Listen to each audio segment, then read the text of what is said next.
on the average, pagka nag-dropshipping, tas okay naman yung product movement, magkano yung siguro pwedeng ma-expect? Siyempre, iba-iba yan, no? Pero like, based on the average nung mga nagdo-dropshipping, may idea ka bang pwedeng i-divulge in terms of the earnings that they're getting?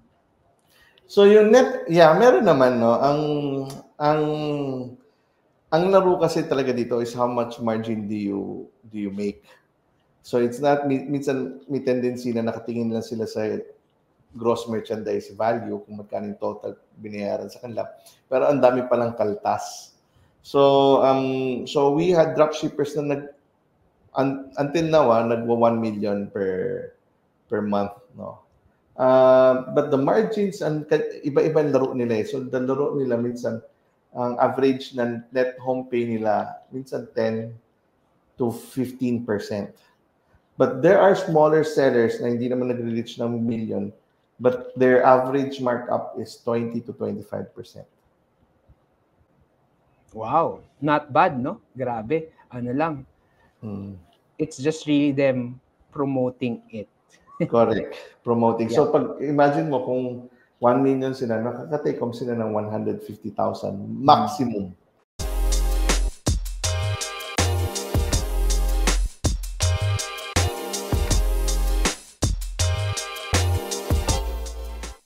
Na-mention mo, no, na may Lazada, may Shopee, may TikTok. At least on your perspective, ano yung platform na winning, hindi naman winning platform, yung mas in demand ngayon, mas mataas yung percentage na mas makabenta. Ayan, yun na lang siguro. Okay, magagalit sa akin yung platform, no? But really, TikTok is really doing great impact right now. So,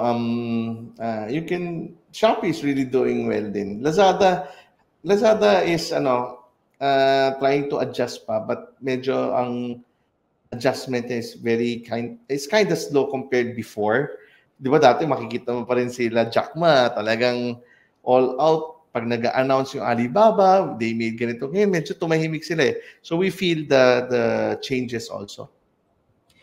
Siguro para at least mas balanced yung approach natin and makuha natin yung insight. Kada platform, ano yung mga type of products na lang na fast-moving? Like for example, sa TikTok, ito yung malakas. Sa Shopee, ito yung malakas. Sa Lazada, ito yung malakas. What's your take on that? Hirap magsabi, no? But kasi nga, sabi ko ngayon, it's how you market the product, no? So it depends on the person. Like for example, ngayon, the shift was TikTok. The shift is live streaming and short form videos, no? So yung content, kahit bra, panty ang binibenta nila o medyas, depende doon sa nagbibentas, minsan nagva-viral siya. So it's really now entertainment and influence that makes the sale. That's one. Pero ito pa rin napansin ko, no, it's still low value yung mga nabebenta. Pag high value, mas mabagal. But any kind of kasi ang maganda dito, no, when you see a product, dati pag nakita mo yung produkto sa Shopee, may comparison ka eh. Ay, hanapin ko nga sabihin ko nga tong basong to. This, for example, itong baso. I-search ko tong basong to, hanapin ko ita-type ko lang, no? Pero ngayon, kasi pag meron ka nagustuhan na isang product, rare, pag lalong viral, tapos may impulse buy ka na nabibilin mo because na-entertain ka doon sa video o na-entertain ka doon sa nagle-live stream eh. So, it's a different behavior right now compared before. Mas, sabi ko nga, pag nagva-viral, mas less competition. Yeah. Yung, like, the dropshipping in the Philippines, kasi syempre, nag-evolve na rin. If ikaw, like for example, magsa-start ka mag-dropshipping, ano yung mga magiging diskarte mo ngayon na hindi mo gagawin in the years past? Ano yung mga hindi na go-work in short? So kasi ngayon, bibigyan kita, sa Lazada medyo wala pa silang affiliate marketing na katulad.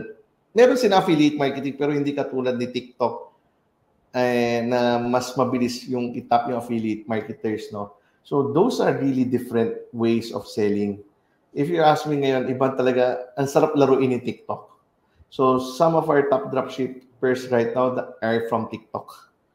mas mabilis silang makabenta. Pero sabi ko, iba-ibang ways, iba-iba yung laro per platform.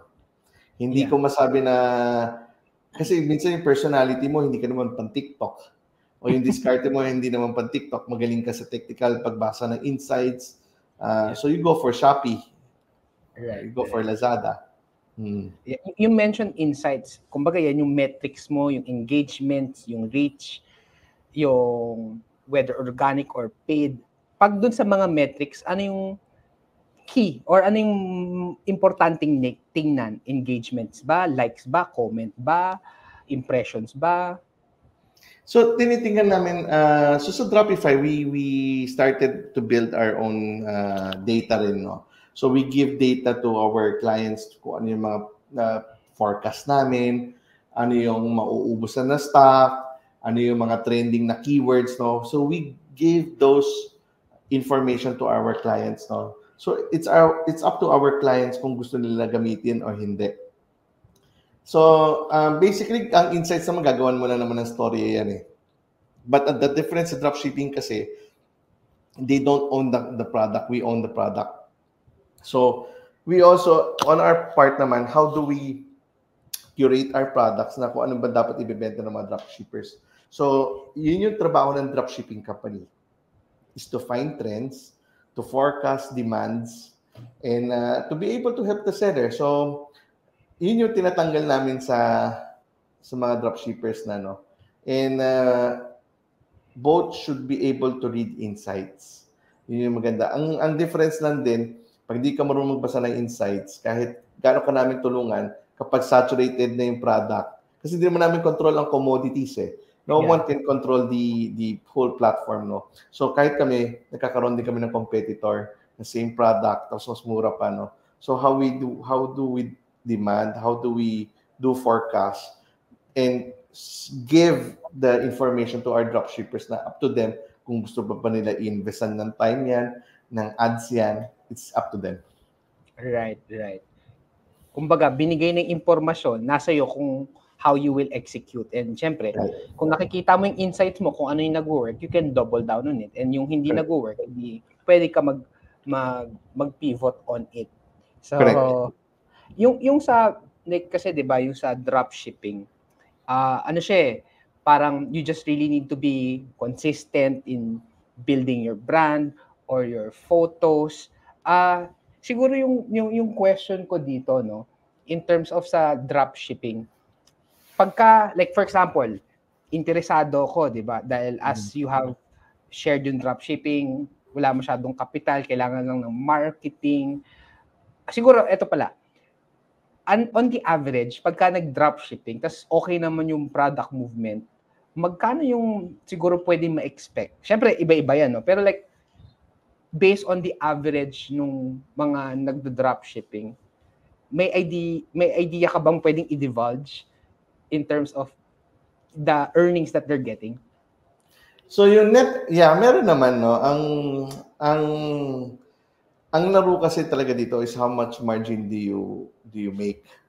So it's not, minsan may tendency na nakatingin lang sila sa gross merchandise value, kung magkano yung total binayaran sa kanila. Pero ang dami palang kaltas. So we had dropshippers na until now, nagwa 1 million per month, no? But the margins, iba-iba ang laro nila eh. So the laro nila minsan, ang average na net home pay nila, minsan 10 to 15%.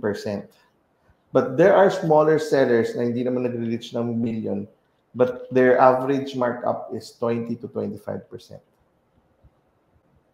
Wow, not bad, no? Grabe. Ano lang. It's just really them promoting it. Correct. Promoting. Yeah. So pag imagine mo kung 1 million sila, nakaka-take home sila ng 150,000 maximum. Yung question, yung price ba nila, is it standardized or ikaw magsiset kung magkano mong gusto? Ikaw magsiset kung magkano mo gusto. Standard nyo binibigay. So bahala na lang sila kung how much they would want to price it. Right, yes. Edi okay din pala. Okay din pala. Makakadiskarte ka. Makakadiskarte sila, yes. Okay, yun yung maganda doon, may flexibility.